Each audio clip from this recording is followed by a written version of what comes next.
இலங்கை மெதிரிஸ்த திருச்சபையினுடைய வடக்கு கிழக்கு திருமாவட்ட அவையாக நாங்கள் இந்த இடத்திலே கூடி வந்திருக்கின்றோம்.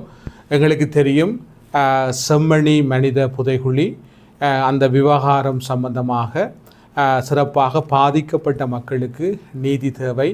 அந்த மனித புதைகுழி தொடர்ச்சியாக மனித புதைகுழி அகழ்வின் போது கிட்டத்தட்ட 300க்கும் அதிகமான மனித எலும்புக்கூடுகள் மீட்கப்பட்ட அந்த சூழலிலே மக்கள் பாதிக்கப்பட்ட மக்களுக்கு நீதி தேடி இலங்கை மெதிரிஸ்த திருச்சபையின் வடக்கு கிழக்கு திருமாவட்ட அவையாக அந்த மக்களுடைய நீதிக்காகவும் நியாயத்திற்காகவும் இந்த செம்மணி புதைகுழி சர்வதேச தரப்பின் முன்னிலையிலே ஒரு சர்வதேச விசாரணை அடிப்படையிலே இது நீதி வழங்க வேண்டும் என்பதும் பாதிக்கப்பட்ட மக்களோடு நாங்கள் திருச்சபையாக உடனிருந்து அவர்களுடைய நீதி பயணத்திலே நாங்கள் கூட்டுரிமை கொண்டு கிறிஸ்துவனுடைய மாதிரியாக அல்லது கிறிஸ்துவை இந்த இடத்திலே அடையாளப்படுத்துகின்ற ஒரு பணியினை நாங்கள் முன்னெடுத்திருக்கிறோம். அதே வேளையிலே மன்னாரிலே காற்றாலை அமைக்கின்ற அந்த விவகாரத்திலே காற்றாலை அமைப்பதனால் அங்கே ஒரு மிக சமூக தீமையும் சமூக கேடும் ஏற்படுவது மாத்திரமல்ல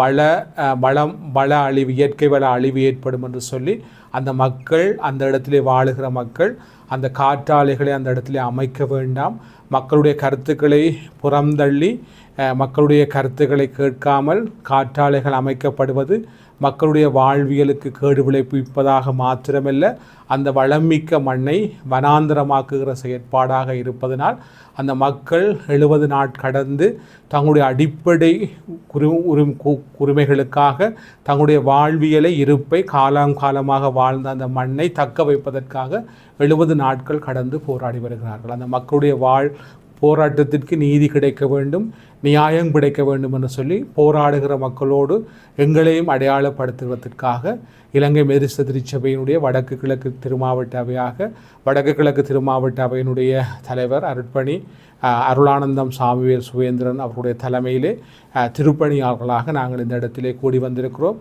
இன்றைய நாள் 9:40 2 மணித்தியாலங்கள் செம்மணி மனித புதைகுழிக்கு முன்பாக அணையா விளக்கு திடலிலே ஒரு கவன ஈர்ப்பு போராட்டத்தையும் அதனை தொடர்ந்து மன்னாருக்கு சென்று காற்றாலை அமைப்பதற்கு எதிராக மக்கள் முன்னெடுத்து வருகின்ற அந்த மக்கள் போராட்டத்துள்ளே நாங்கள் பங்கெடுத்து எங்களை பாதிக்கப்பட்ட மக்களோடு அடையாளப்படுத்துவதற்காக வந்திருக்கின்றோம்.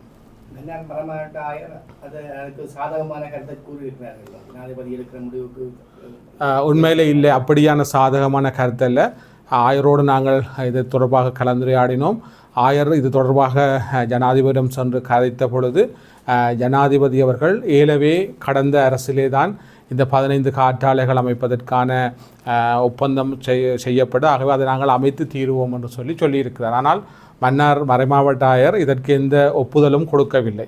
ஆகவே ஆயர் பாதிக்கப்பட்ட மக்களோடும் பாதிக்கப்பட்ட மக்கள் முன்னெடுக்கின்ற போராட்டத்தோடும் உடன் இருக்கின்றார்.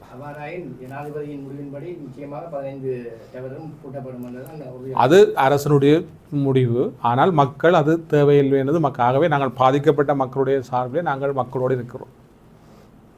செம்மணி விவகாரத்தில் அகழ்வு பணிகள் நிதி ஒதுக்கப்பட்டு பருவ காலத்தால் இதன் பின்னாடி தொடர்ச்சியான அகழ்வு பணிகள் எத்தனையாவது மாதம் மீண்டும் ஆரம்பிக்கப்படும் என்று நீங்கள் நாங்கள் உண்மையிலே எங்களுக்கு சொல்லப்பட்டது என்னன்னு சொன்னால் மழை வீழ்ச்சி இருப்பதனாலும் சுற்றவர வெள்ளம் இருப்பதனாலும் தற்பொழுது அகழ்வு பணி நடத்த முடியாது. ஆகவே இதன் மழை காலம் போய் பின்னர் பருவகாலம் மீள பருவகாலம் வருகிற பொழுது தான் அகழ்வுக்கு பணி மேற்கொள்ளலாம் என்று சொல்லப்படுகிறது. எங்களுடைய கோரிக்கை என்னவென்று சொன்னால் அதற்கு நியாயம் கிடைக்க வேண்டும், நீதி கிடைக்க வேண்டும். அதற்காக நாங்கள் தொடர்ந்தும் பாதிக்கப்பட்ட மக்களோடும் நீதி கோருகின்ற மக்களோடும் திருச்சபையாக உடனிருப்போம். மன்னார் விவகாரத்துக்கு மீண்டும் அரசியல் பின்னூட்டல் ஒன்று நகர்வதால் ஆர்ப்பாட்டங்கள் போராட்டங்கள் ஒன்று நடைபெற்றதாக கூறப்படுகின்றது. பெரிய போராட்டம் ஒன்று நடந்ததாக உண்மை.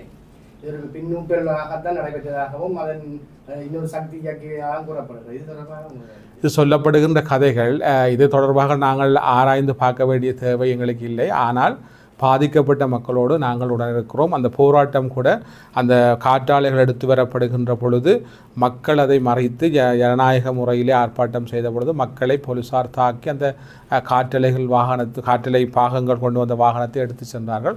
அதன் போதும் இலங்கை மெதிர்ச திருச்சபையினுடைய வடக்கு கிழக்கு திருமாவட்டவையாக இது கண்டனத்தை நாங்கள் பகிரங்கமாக தெரிவு செய்திருந்தோம். ஆகவே எங்களை பொறுத்தவரையிலே மக்கள் தங்களுடைய நியாயமான கோரிக்கையை முன்வைத்தெடுக்கின்ற மக்களுடைய போராட்டத்திலே அந்த அறப்போராட்டத்திலே திருச்சபையாக நாங்கள் பாதிக்கப்பட்ட மக்களோடு இருக்கிறோம்.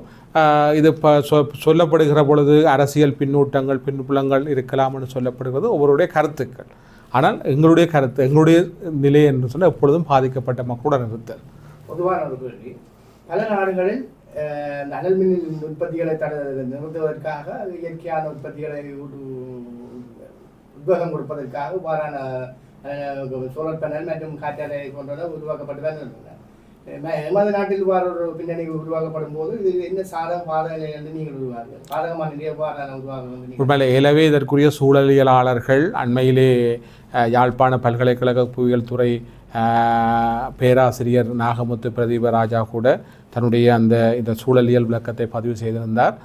முதலாவதாக சொன்னது பறவைகள் பாதிக்கப்படும், கடல் வளம் பாதிக்கப்படும், மக்களுடைய அலைவார சத்தங்கள் அதாவது அதை எழுப்புகிற ஒளிகள் மக்களுடைய இயல்பு சூழலை பாதிப்பது மாத்திரமில்லை, அங்கிருந்து வெளியிடப்படுகின்ற கதிர்வீச்சுக்கள் மக்களுடைய சுவாசத்திற்கு மிகப்பெரிய கேடு விளைவிப்பதாக அமைகிறது.